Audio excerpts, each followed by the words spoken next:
rating the 10 international festivals I have attended from worst to best.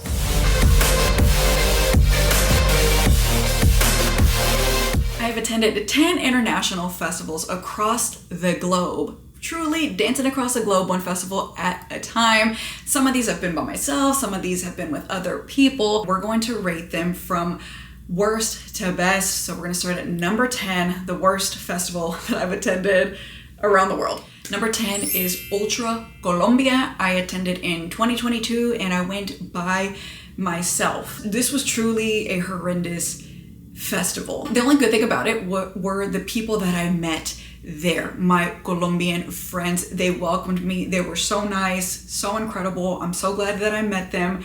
They were the best part about this festival. So what made this festival so absolutely horrendous was it was like just put up in the middle of a wet field basically in October, and it rains every single day in October.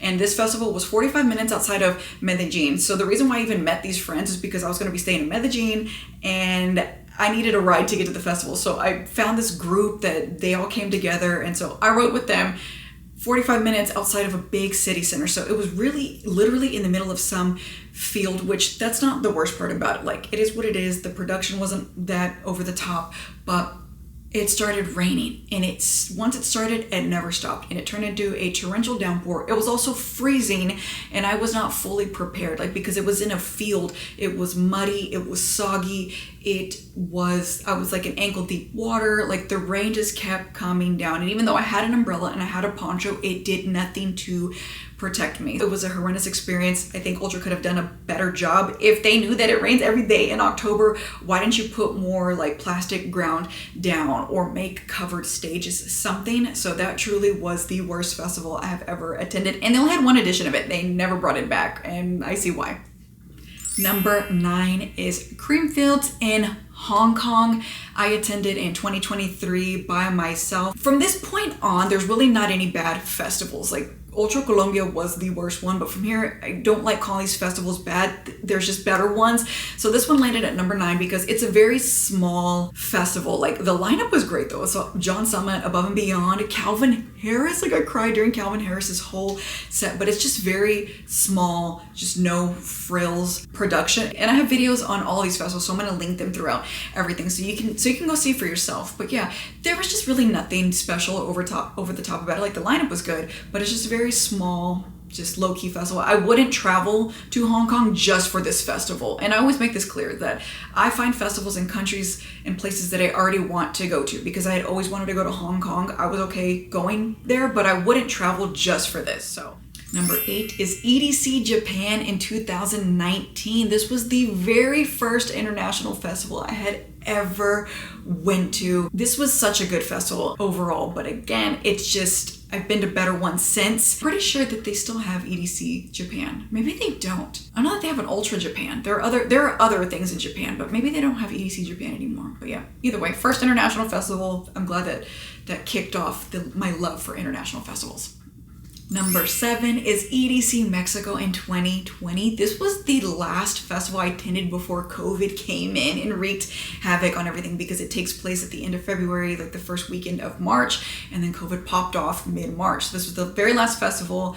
Again, nothing wrong with it. It's just happened such a long time ago. But EDC Mexico is still very much happening. I don't have any video of EDC Mexico or EDC Japan, but overall a great festival. I love Mexico. My roots are Mexican. That's where my grandparents are from, but it's a great thing, and it's still running. Even though I don't mess with Insomniac festivals anymore, I do prefer the international ones. So EDC Mexico was great.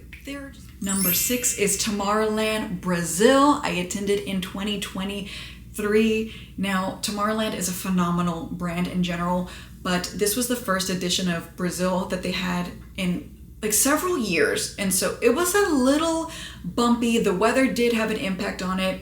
It was held in October. I guess it just rains a lot in South America in October, just like it did for Ultra Colombia. It rained, so the weather canceled the day of it.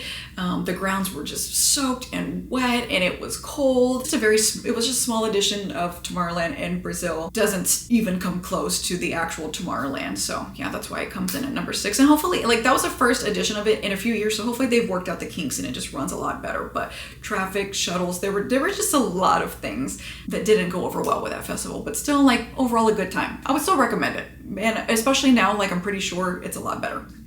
Number 5 is Ultra Buenos Aires in Argentina. I went this year back in February, so this took place in 2026, and overall I loved it. I was a little worried after experiencing Ultra Colombia a few years ago, but Ultra in Argentina was so good. Now, it has been running for 6 years, so it's a very well run festival. The production is amazing. There's so many different stages. There's so much food. Like, overall, this is just a very well run festival. They are going to bring it back again, so check out my whole series on that. Number 4 is S2O Taiwan. This was the last festival I attended this past June, so this took place in 2026, and I did this by myself. This is my shirt that I have for it, S2O Taiwan, so that's what we're repping that because it's our most recent one.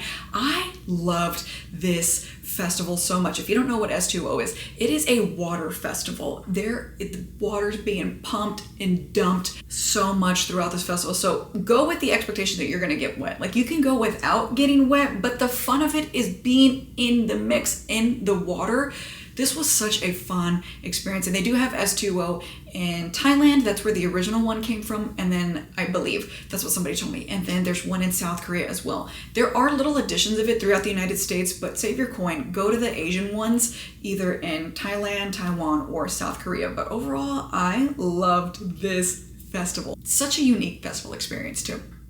Number 3, Creamfields in England, so the United Kingdom. Creamfields has been running for a very long time. I've been wanting to go for a very long time. I attended in 2024 by myself. So this was my second Creamfields because I did Creamfields Hong Kong first, but the Creamfields in the UK is like the OG one, the main one. They just have other editions of it throughout the world, but the Creamfields in the UK, the main one. This was such a fun, amazing festival. So many of my favorite artists, a lot of house and techno, just heavy hitters. Like, I saw Eli Brown there. Like, I love Eli Brown. He's my favorite artist. But then they have the heavy classic hitters like Calvin Harris and Aloso. It's a lot of drum and bass too. But overall, I loved Creamfields, and it does rain there at that festival as well, so you go prepared, but they are prepared for it. They do have a lot of covered stages, and I just thought this was just a very well run festival, and I recommend it. The lineups every year that come out for it are always heavy hitters.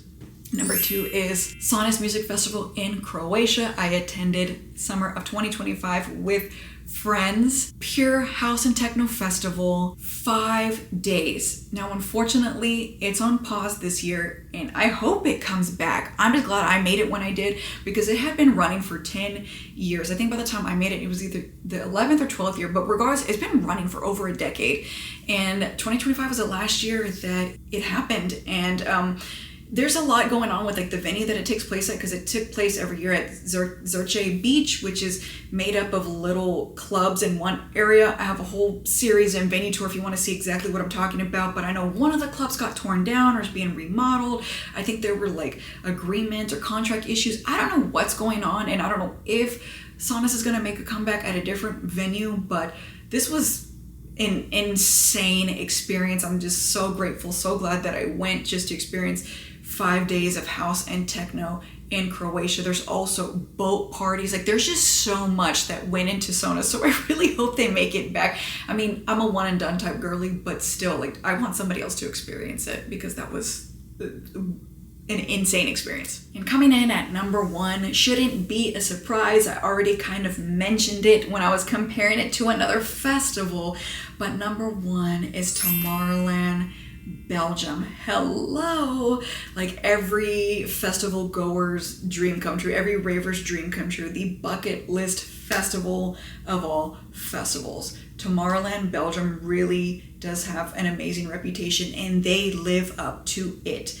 the acts, the production, the stages, the food, the full experience is unlike anything else that you can't even compare. And don't be one of those people if you've never been, because there's people that are like, which is better, EDC or Tomorrowland? You cannot compare the two. Get the hell out of here with that shit. Like, Tomorrowland is its own unique experience. The production is over the top.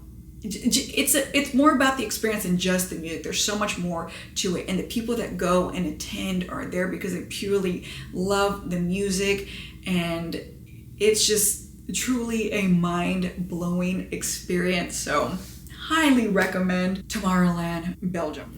And those are the 10 festivals that I have attended since 2019. I feel like that's not enough. Like, I'm very proud of how many that I've attended, because there's some that haven't even attended one or maybe half of that. But there's just so much more that I want to do, and I'm planning another one in November. You'll see when that time comes. I have combined my love of traveling the world and going to EDM music festivals into one, and I'm dancing across the globe, one festival at a time. That's where my shift and energy is focused on more now. I'd rather keep traveling the world, and I don't go to these countries just for these festivals. Like I already mentioned, I go because I want to be in that country. Outside of the festival, I like to experience the culture and cuisine, the locals, the experiences, the sightseeing, everything that these countries have to offer, than more than just the music festival. Like, that's a bonus of being there. That's where I want to spend my time. That's where I want to spend my money. That's where I want to keep showing you guys that there is a whole world outside of Insomniac festivals or festivals in the United States. And if you're willing to travel, like, get out there.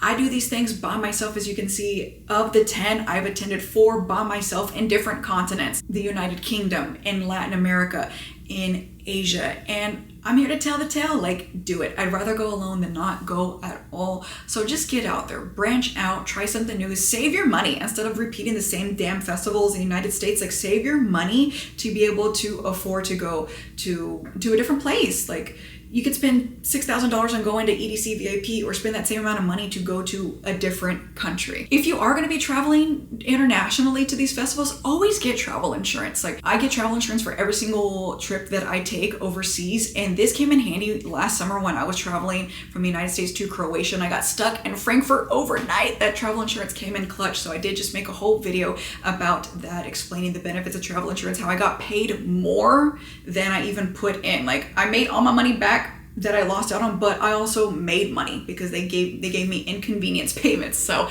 always get travel insurance. Check out that video. And also, if you want help on how to do things alone, I did make a video for the girly pops on how to be a safe solo female traveler, so you don't miss out on these experiences. Thank you guys for watching. My name is Alicia, but I go by Electric Ollie online, and I'll see you in the next video.